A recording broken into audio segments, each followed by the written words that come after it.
आज आगे देखते हैं बाजार का वर्गीकरण में। इसके पहले आप देखे थे क्षेत्र के आधार पर, स्थान के आधार पर। अब देखते हैं आगे है प्रतियोगिता के आधार पर। तीसरा है प्रतियोगिता के आधार पर बाजार के वर्गीकरण। वर्गीकरण मतलब प्रकार।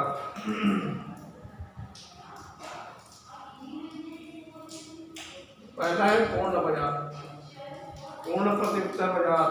प्रतियोगिता के आधार पर यदि हम देखें तो पहला है पूर्ण बाजार या पूर्ण प्रतियोगिता बाजार।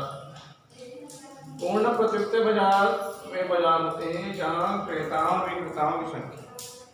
पूर्ण प्रतियोगिता बाजार में बाजार होते हैं जहाँ क्रेताओं और विक्रेताओं की संख्या पर्याप्त मात्रा में होती है। पूर्ण प्रतियोगिता बाजार में क्रेताओं और विक्रेताओं की संख्या पर्याप्त होती है,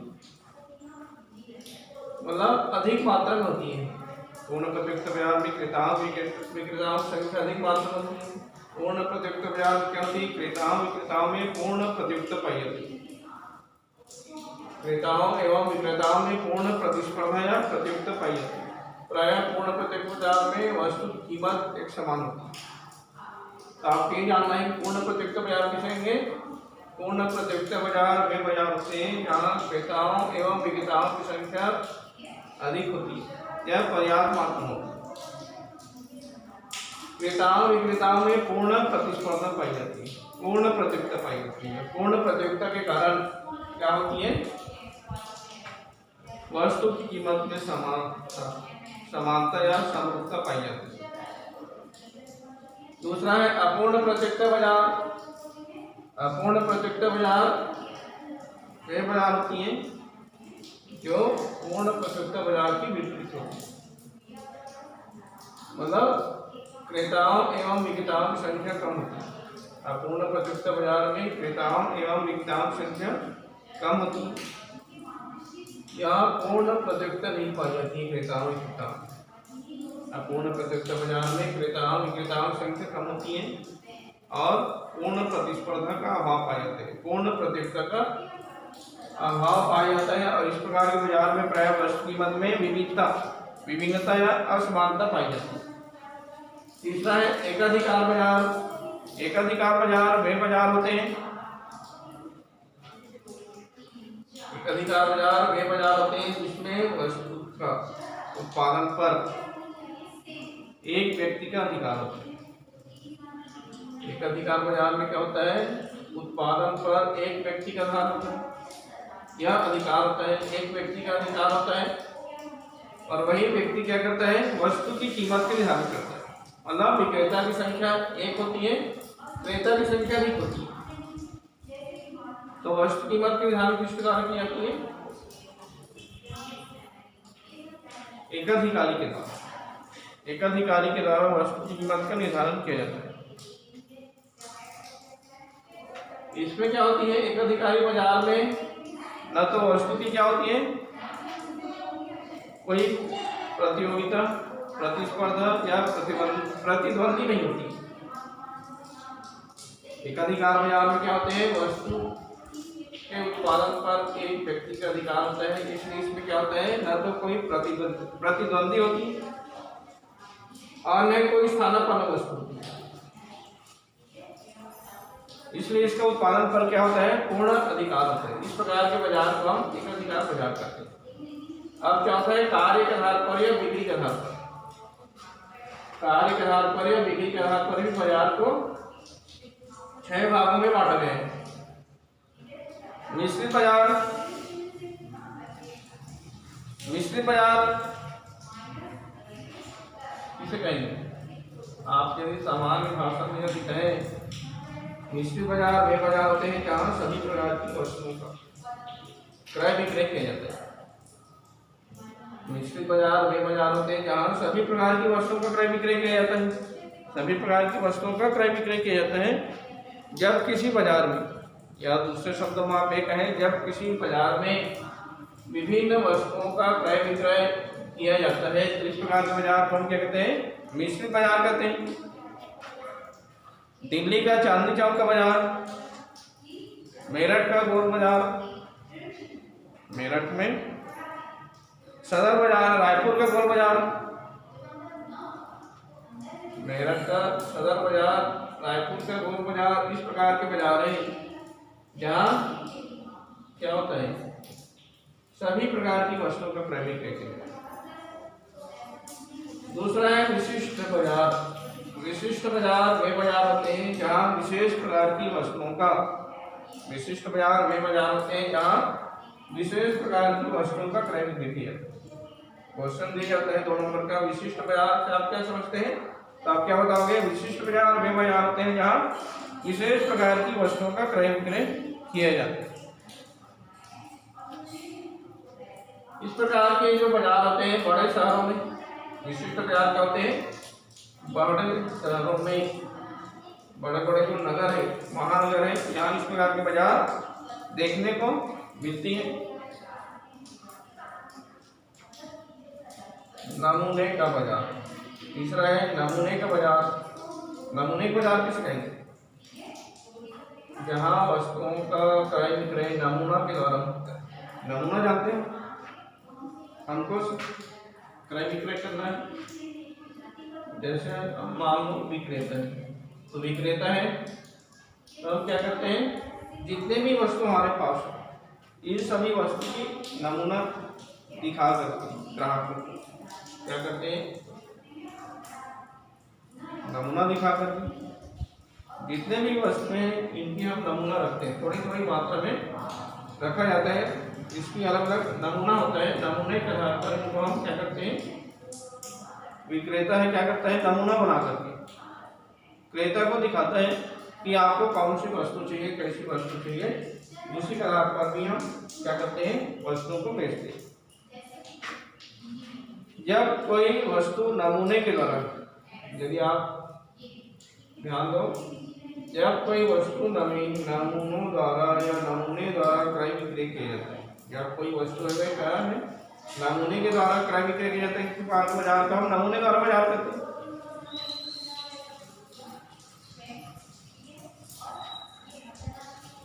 इस प्रकार के जो बाजार होते हैं, इस प्रकार के जो बाजार होते हैं वे थोक बाजार, इस प्रकार की जो वस्तुओं का क्रय विक्रय किए जाते हैं वो थोक बाजार में किया जाता है। नमूने ग्रेडिंग। इसके बाद चौथा है श्रेणियों या ग्रेडिंग के आधार पर, जहाँ वस्तुओं का क्रय विक्रय ग्रेडिंग के आधार पर या श्रेणियों के आधार पर की जाती है, तो इस प्रकार बाजार को हम क्या कहते हैं, ग्रेडिंग द्वारा या श्रेणियों के आधार पर बाजार करते हैं। क्या किया जाता है, वस्तुओं को विभिन्न श्रेणियों में, वस्तुओं को क्या किया जाता है, विभिन्न श्रेणियों में या ग्रेड में बांट दिया जाता है, उसी के आधार पर वस्तुओं का क्या किया जाता है, क्रय विक्रय किया जाता है। तो इस प्रकार बाजार का श्रेणियों और ग्रेडिंग के आधार पर बाजार करते हैं। पांचवा है फुटकर बाजार। फुटकर बाजार आप सबको मालूम है, रिटेलर फुटकर बाजार क्या करते हैं, थोड़ी थोड़ी मात्रा में। फुटकर बाजार वे बाजार होते हैं जहाँ वस्तुओं का क्रय विक्रय, फुटकर बाजार वे बाजार होते हैं जहाँ वस्तुओं का क्रय विक्रय थोड़ी थोड़ी मात्रा में किया जाता है।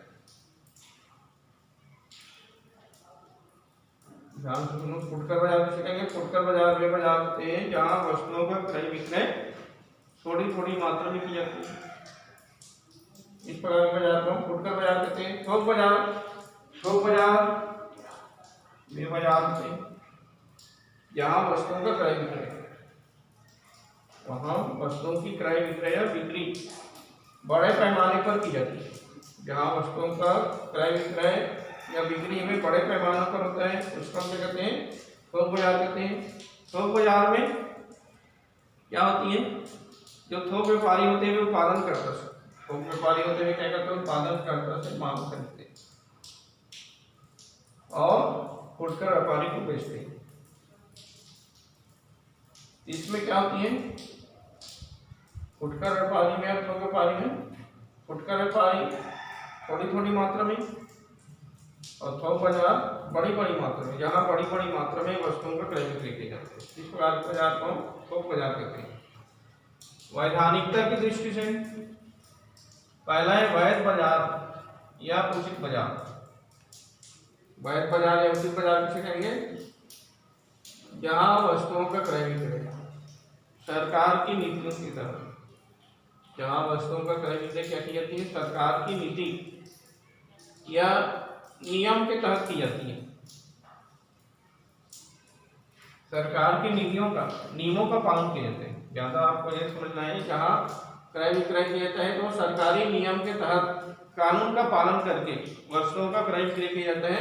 इस प्रकार के बाजार को हम वैध बाजार या उचित बाजार कहते हैं। अवैध बाजार या काला बाजार, जहाँ सरकार के नियमों का, कानून का उल्लंघन किया जाता है। जो नियम बनाए गए सरकार द्वारा, कानून बनाए गए, इन कानूनों का या नियमों का उल्लंघन किया जाता है। इस प्रकार के बाजार को हम काला बाजार कहते हैं। अब इंपॉर्टेंट क्वेश्चन है, बाजार के विस्तार को प्रभावित करने वाले तत्व। बाजार के विस्तार को प्रभावित करने वाले तत्व, एक क्वेश्चन दिया जाता है। तो बाजार के विस्तार को प्रभावित करने वाले तत्व तो है वस्तु की विशेषता, पहला है वस्तु की गुण, और दूसरा है देश की आंतरिक दशाएं।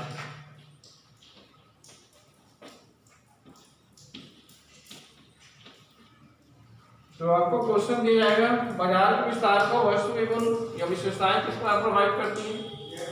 ये है वस्तु के गुण या वस्तु की विशेषता के आधार पर। और दूसरा है देश की आंतरिक दशाएं।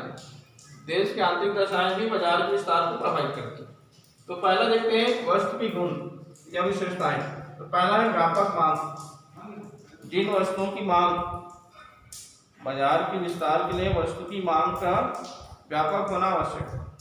बाजार के विस्तार के लिए क्या होना आवश्यक है, वस्तु की मांग।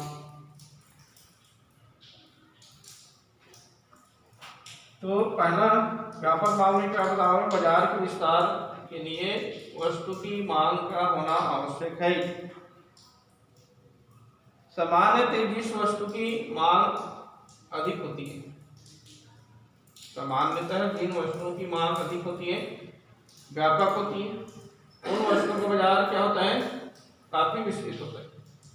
आपको ध्यान देना है, जिन वस्तुओं का बाजार, जिन वस्तुओं की मांग, सामान्यतः जिन वस्तुओं की मांग अधिक होती है उस वस्तु का बाजार व्यापक होता है, और जिन वस्तुओं की मांग कम होती है उस वस्तु का बाजार क्या होता है, सीमित या संकुचित होता है।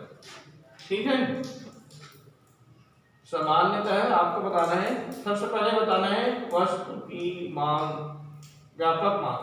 वस्तु की व्यापक मांग बाजार के विस्तार को प्रभावित करती है। इसके बाद आगे लिखना है, सामान्यतः जिस वस्तु की मांग अधिक होती है, सामान्यतः जिस वस्तु की मांग अधिक होती है उस वस्तु का बाजार व्यापक होता है या उसका विस्तार अधिक होता है। और इसके विपरीत जिन वस्तुओं की मांग कम होती है उस वस्तु का बाजार संकुचित होता है। दूसरा है वहनीयता। बाजार के विस्तार में वहनीयता का होना आवश्यक है। वहनीयता भी बाजार के विस्तार को प्रभावित करती है। सबसे पहले आपको लिखना है, वहनीयता बाजार के विस्तार को प्रभावित करती है। जिन वस्तुओं को एक स्थान से दूसरे स्थान, वहनीयता मतलब वहन करना, जिन वस्तुओं को हम एक स्थान से दूसरे स्थान आसानी से पहुंचा सकते हैं या लाया ले जाया जा सकता है, इस प्रकार के बाजार काफी विस्तृत होते हैं। और जिन वस्तुओं को आसानी से एक स्थान से दूसरे स्थान नहीं पहुंचाया जा सकता है, इस प्रकार के बाजार का जो क्षेत्र होता है सीमित होता है। जैसे हम देखते हैं कई वस्तुएं ऐसी होती है जो क्या होती है, जिनको हम आसानी से एक स्थान से दूसरे स्थान पहुंचा सकते हैं और उसकी कीमत भी अधिक होती है। जैसे सोना चांदी, दवाइयाँ हैं, आभूषण है, इसको हम क्या कर सकते हैं, आसानी से एक स्थान से दूसरे स्थान पहुंचा सकते हैं, इनकी कीमत अधिक होती है। और कुछ वस्तुएं ऐसी होती है जो भारी होती है, जिनकी कीमत कम होती है, उनका बाजार सीमित होता है, संकुचित होता है। जैसे रेत, पत्थर है, रेत, पत्थर, ईंट, ये इसमें क्या होती है, इनका बाजार संकुचित होता है, सीमित होता है, क्योंकि ये भारी होती है और इसकी कीमत भी कम होती है। और तीसरा है टिकाऊपन। टिकाऊपन भी क्या करती है, बाजार के विस्तार को प्रभावित करती है। टिकाऊपन बाजार के विस्तार को प्रभावित करती है। बाजार के विस्तार के लिए वस्तु में टिकाऊ का गुण होना आवश्यक है। क्या लिखोगे, बाजार के विस्तार के लिए वस्तु का टिकाऊपन होना आवश्यक है। जिन वस्तुओं में क्या होती है, टिकाऊपन होती है। टिकाऊ मतलब जिसको हम क्या कर सकते हैं, अधिक दूर तक पहुंचा सकते हैं, और अधिक दूर तक पहुंचाएंगे फिर भी ये वस्तु क्या नहीं होती है, इसमें टूट फूट खराबी नहीं होती है। इस प्रकार के बाजार का विस्तार अधिक होता है।